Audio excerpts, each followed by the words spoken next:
mau diapain kata terserah di pondok, yang penting bocah ini bener tuh, karena insya Allah kalau melu mari kiai mah hidupnya barokah. Tuh salaman dianjurkan, maka kita nanti bersalam-salaman akan gugur dosa kita antar sesama. Karena apa? Dosa terhadap sesama itu lebih berat daripada dosa terhadap Allah. Itu lebih berat kalau sesama ini mah. Kalau Allah mah kita membaca istighfar, tidak bakalan kita dosanya gugur antar sesama dengan istighfar, nggak bisa. Jamaah selek sama tetangga sebelah itu sampai mati nggak maaf-maafan, itu repot, nanti bahaya itu. Maka di kita mah ada tradisi halal bihalal, sehingga tetangga sebelah kiri sebelah kanan bisa bersalaman, jadi kita tidak ada masalah lagi rontok. Karena dosa hakul adam semuanya harus saling memaafkan, maka rontoklah itu dosa. Tapi kalau dosa terhadap Allah dengan istighfar, la kabirota ma'al istighfar la sogirota ma'al istimror, kama qala fi kitab Nasoihul Ibad, bahwasanya tidak ada dosa yang besar apabila rajin membaca istighfar, dan tidak ada dosa yang kecil apabila dikerjakan dengan terus menerus. Bisa menjadi besar dosa yang kecil itu karena rutin dikerjakan, dan dosa yang begitu besar segunung karena rajin membaca istighfar setiap hari, insya Allah akan berkurang itu dosa. Tapi dosa yang tidak terhapus itu dosa tinggal sholat, dosa tinggal puasa Ramadan, kecuali dengan mengkodoknya. Tidak ada lah itu fidyah. Itu mah fidyah itu karena ada uzur. Umpama ketemu lagi Ramadan ini belum bayar utang puasa, maka ibu harus bayar fidyah, maka bapak harus bayar fidyah. Apakah selesai itu utang puasanya? Tidak, karena puasa mah harus dengan puasa lagi. Sholat ketinggalan tidak ada uzur syara, maka itu harus dibayar dengan sholat, namanya qadha. Sebenarnya tidak ada yang berat agama Islam itu. Ketika pulang kampung perjalanannya jauh, maka yang tadinya 4 rakaat menjadi 2 rakaat boleh dalam Islam, namanya dikosor. Zuhur boleh 2 rakaat karena perjalanannya jauh ke Jawa. Kayak kemarin itu pulang, ada mudik yang berdosa. Mana mudik yang berdosa itu? Berangkat setengah 4, azan subuh jalan terus, Johor ngejos terus sampai Tegal minum es, lalu Semarang makan, ya asar 12, jadi nggak puasa, nggak sholat 5 waktu, nggak taraweh. Wah, ini mudik yang berdosa ini. Saya kan boleh Ustadz katanya, kalau perjalanan orang yang sakit ataupun orang yang dalam perjalanan musafir nggak puasa, memang boleh nggak puasa, tapi diganti di bulan ini dan bulan selanjutnya. Umpama kemarin mudik nggak puasa 1 hari, digantilah di bulan Syawal. Boleh memang, nggak apa-apa nggak puasa. Tapi alangkah baiknya tidak mau berpuasa di Syawal ini. Karena apa? Tantangannya berat. Lagi Ramadan, lagi rame-rame bareng-bareng puasa aja tidak kuat. Apalagi sendirian bayar utang Ramadan.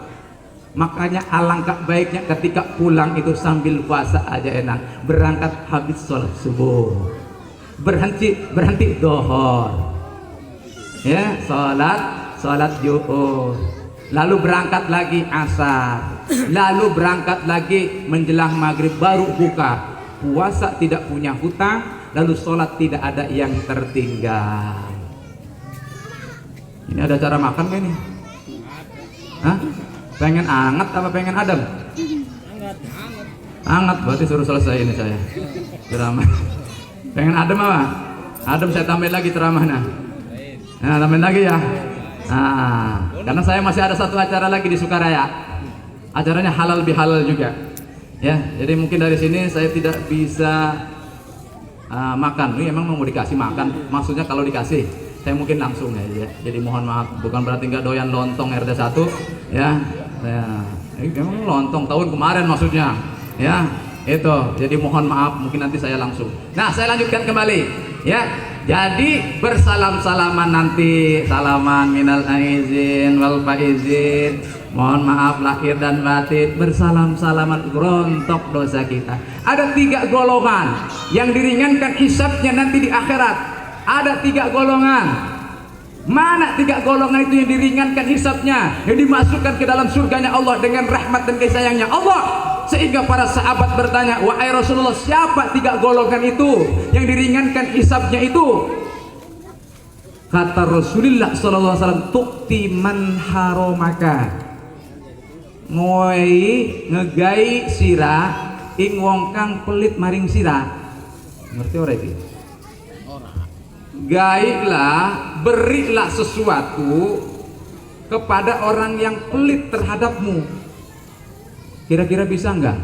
Ini amalan yang berat ini. Dia sudah pelit, justru kita yang ngasih. Paling kita kan, wah malas sama dia nggak pernah ngasih, tau nggak? Saya juga nggak, malas. Ini amalan yang sangat berat, memberikan sesuatu kepada yang pelit terhadap kita.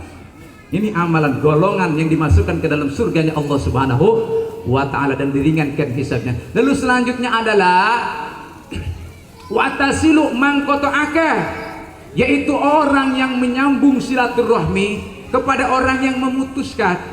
Dia tidak pernah silaturahmi kepada kita, tapi kita yang bersilaturahmi kepadanya, maka kita termasuk golongan yang diringankan hisab. Ingat, hisab itu pertanggungjawaban kita sekarang ini akan dipertanyakan nanti di akhirat. Hari-hari kita itu ada catatan amalnya, namanya malaikat kiromal katibin.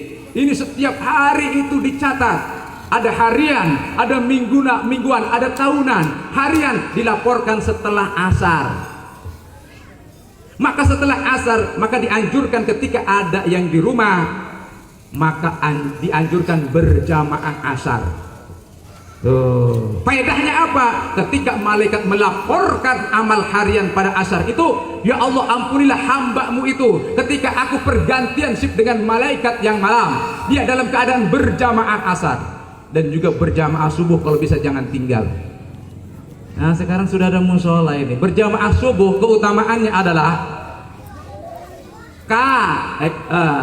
seperti melaksanakan ibadah sepanjang malam.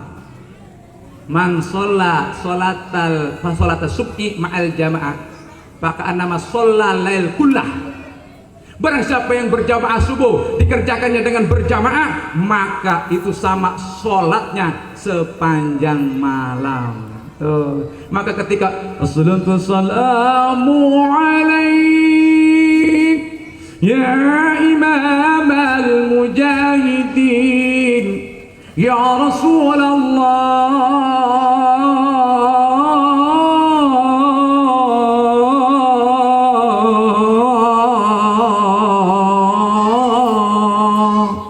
semuanya kita banyak yang serak-serak kering aja tuh. Allahu Akbar. Itu pas saya yakin pas ketika awal saja sudah pada bangun, rame musola semuanya. Pada ngapain? Pada bawa cangkul, bawa siapa sih yang adzan itu berisik banget ya. Yang merdu itu maghrib. Allahu Akbar, Allahu Akbar. Semangatnya luar biasa ya. Kalau subuh mah jangan, pada narik selimut lagi. Allahu Akbar, Allahu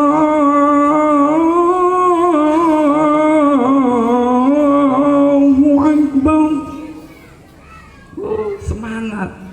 Karena ibadah itu harus pakai nada juga, supaya Pak tidak kaku. Makanya jangan remehin nada. Buat ibadah itu kalau tidak ada seninya, ibadah akan menjadi kaku. Taraweh kalau nggak ada seninya bacaannya kaku. Bismillahirrahmanirrahim. Alhamdulillahirabbil alamin. Arrahmanir rahim maliki yaumiddin. Iyyaka na'budu wa iyyaka nasta'in. Ihdinas siratal mustaqim. Siratal ladzina an'amta 'alaihim ghairil maghdubi 'alaihim waladdallin. Amin. Saya yakin nggak bakalan indah, kaku. Tapi kalau ada seninya, Bismillahirrahmanirrahim. Alhamdulillahirabbil alamin. Arrahmanir rahim maliki yaumiddin. Iyyaka na'budu wa iyyaka nasta'in. Ihdinas siratal mustaqim. Siratal ladzina an'amta 'alaihim ghairil maghdubi 'alaihim waladdallin. Amin. semangat muncul. Tuh. Maka penting gak seni? Penting. Hadroh kalau nggak ada seninya repot sholawatan juga. Ya. Rokot ainaya syauqan, kalau tidak ada nadanya repot.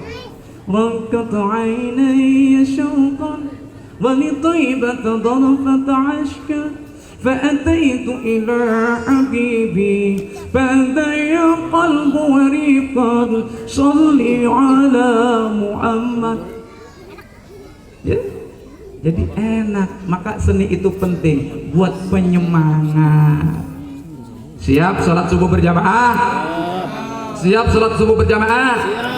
Supaya berkah, insya Allah. Kalau lingkungan sudah berkah, nanti negeri pun akan berkah, Indonesia akan berkah. Supaya kita doakan supaya negeri ini menjadi berkah, baldatun thayyibatun wa rabbun ghafur. Karena cinta tanah air termasuk dalam iman. Hubul waton minal iman. Yallal waton, yallal waton, yallal waton, hubul waton minal iman, walat takun minal iman. In antu yallal waton, yallal waton, yallal waton, yallal waton, hubul waton minal iman, walat takun minal iman.